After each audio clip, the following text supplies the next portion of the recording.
Wasn't he so cute? Wee baby Oliver going through all his different emotions, happy and grumpy and sad and confused. I wonder, do you ever have days like that? Whenever you go from maybe feeling really sad one minute to happy the next to maybe a bit grumpy?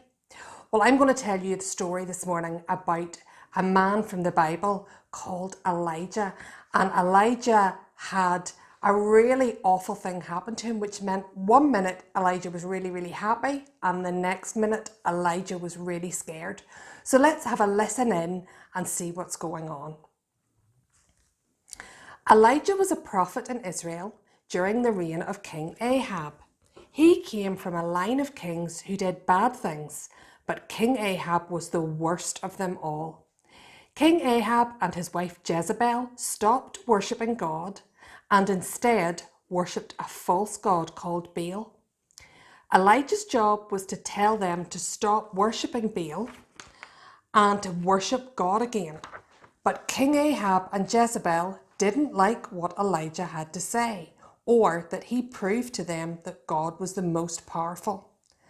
Elijah made Jezebel so angry that she wanted to kill him. She sent a message telling Elijah she was going to have him killed. Elijah was terrified and ran away. He went alone into the wilderness and sat down under a tree. He felt so sad and so scared that he prayed he would die. "I've had enough, Lord," he said. "I can't handle this anymore. Take my life." Then he lay down and fell asleep. But as he was sleeping, an angel appeared and told him to get up and eat. He looked around and there was some hot bread and a jar of water, so he ate and drank and lay down again to sleep. The angel came back and told him to get up and eat some more because he would need it for the journey ahead. So he did, and it gave him the strength to get up and carry on telling people about God. Now, Elijah in this story is a wee bit like baby Oliver from that video just a few minutes ago. He doesn't know how to be feeling. One minute he's really happy because he's doing what he loves. He's telling people all about God. And the next minute when he hears that Queen Jezebel wants to kill him, he is terrified. He is scared stiff and he runs off into the wilderness.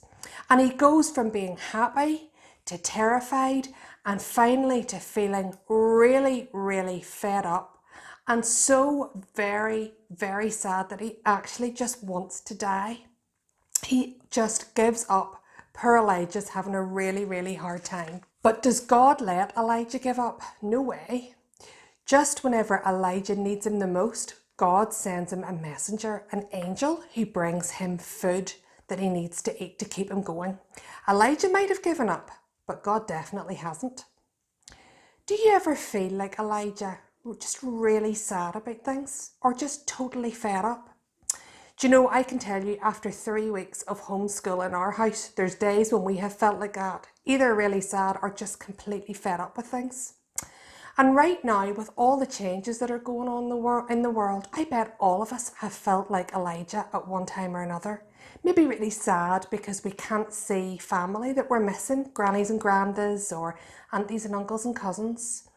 Or maybe a bit scared because things are so different at the minute from what we're used to. Or maybe sometimes we just feel a bit fed up whenever we can't get out to do the things that we really love. So what happened to Elijah when his mood went down and he started to feel really sad?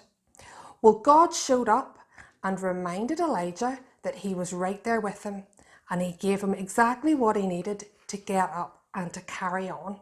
And boys and girls, this is really, really good news for us, because we know that when we feel really, really sad, like Elijah, or really scared, or really fed up, God is there going through all those big feelings with us, cheering us on, reminding us that we're not on our own, and giving us exactly what we need.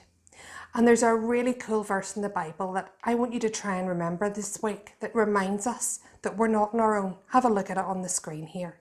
It says, "I will never leave you. I will never forsake you. And forsake means to abandon or to leave you on your own. So God says, I will never leave you. I will never abandon you. God is always with us. Even when we think he isn't, he will never leave us alone. And in a minute, we're going to sing a song that we sing in church all the time. I wonder if you remember it. And it's called Through You, I Can Do Anything. And I want you, while you're singing it, to pay special attention to the words that are on the screen. I'm going to show you those now. And they say, deep down, I know that you're here with me. I know that you can do anything. So no matter how glad or sad we are, deep down, let's remember that we're never alone.